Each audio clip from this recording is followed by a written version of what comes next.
Oke teman-teman, bagaimana kabarnya ya? Kali ini saya akan berbagi sedikit sharing saja ya. Barusan ada salah satu PMI Hong Kong itu telepon ke saya. Dia menceritakan keluh kesahnya, sambat kerjaannya, kayak gitu ya. Nah ceritanya PMI ini adalah ex Hong Kong. Jadi dia masih muda, umurnya 30 sekian. Terus pulang Indonesia, dapatlah tawaran job yang dia temui di Facebook. Yang jobnya itu hanya bersih-bersih rumah saja. Jadi dibutuhkan siapa yang minat untuk job bersih-bersih rumah kayak gitu ya. Terus nggak perlu jaga anjing, nggak perlu jaga orang tua, nggak perlu jaga anak. Wah, Mbak Eso weneng. Terus di situ ada nomor kontak majikannya. Nah, diteleponlah majikannya itu. Ternyata mbaknya itu majikannya itu adalah Cindo, Cina Indonesia kayak gitu. Nah, terus habis itu sudah interview dan mereka saling cocok. Oke, kayak gitu.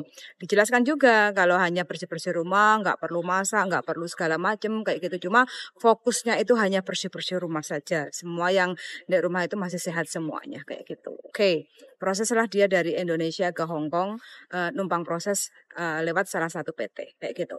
Akhirnya mbaknya sekarang berjalan 1 bulan, sambat, ngeluh karena apa? Tidak sesuai job. Nggak sesuai jobnya seperti apa? Ternyata majikannya itu punya kontrakan ada beberapa kayak gitu ya.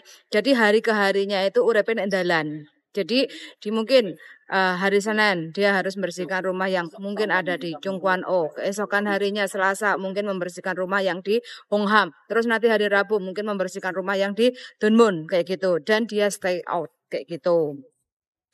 Angan-angannya ya dari Indonesia tuh seneng dapat stay out cuma bersih-bersih rumah saja, nggak perlu njogo anjing, nggak perlu njogo anak, nggak perlu jaga loyan kak wes. Ternyata pilih-pilih dapat bongkeng. Lah mbaknya sewambat terus mengeluh.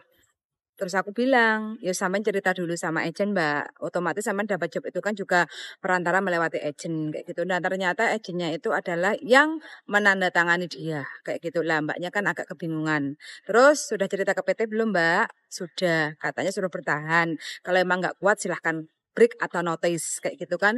Nah itu adalah jawaban dari mbaknya. Jadi sudah konsultasi ke PT, sudah intinya belum ngomong ke agent ya karena majikannya itu adalah agentnya sendiri kayak gitu.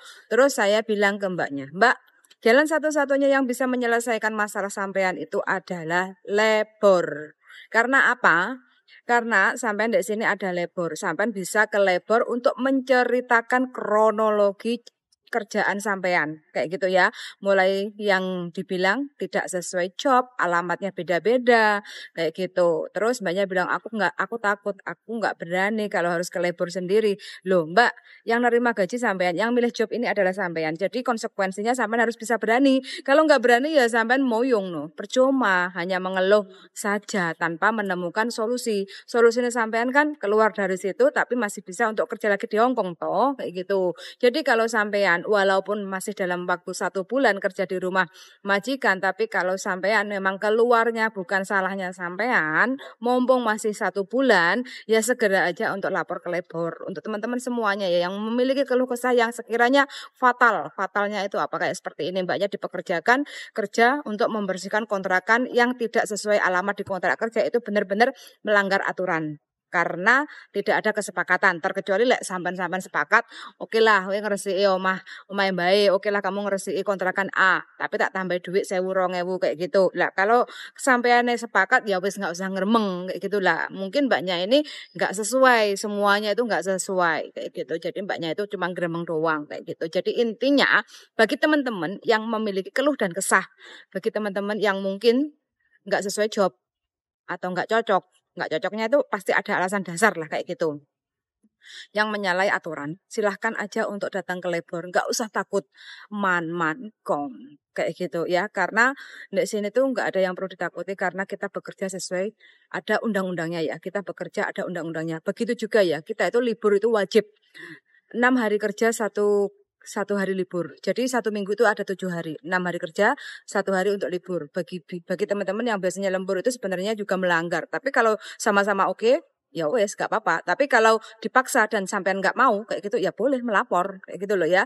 Jadi nggak ada. Intinya kita kerja itu Intinya kalau kedua belah pihak ada yang nggak sesuai, bisa untuk didiskusikan di labor kayak gitu ya. Mbak wes yang lagi punya masalah, mudah-mudahan sampean kuat untuk menjalani proses dari masalah sampean. Mudah-mudahan ada penyelesaian yang lebih baik dengan kepala dingin, dan mudah-mudahan juga sampean masih bisa ada kesempatan untuk dapat majikan yang cocok dan sesuai kontrak. Kayak gitu ya. Suwun sangat untuk teman-teman semuanya. Hati-hati bila memilih job mungkin di Facebook ataupun mungkin tawaran iming-iming dari teman kayak gitu. Karena yang baik-baik, yang enak-enak itu belum tentu sesuai kenyataan. Oke, semangat dan bye-bye.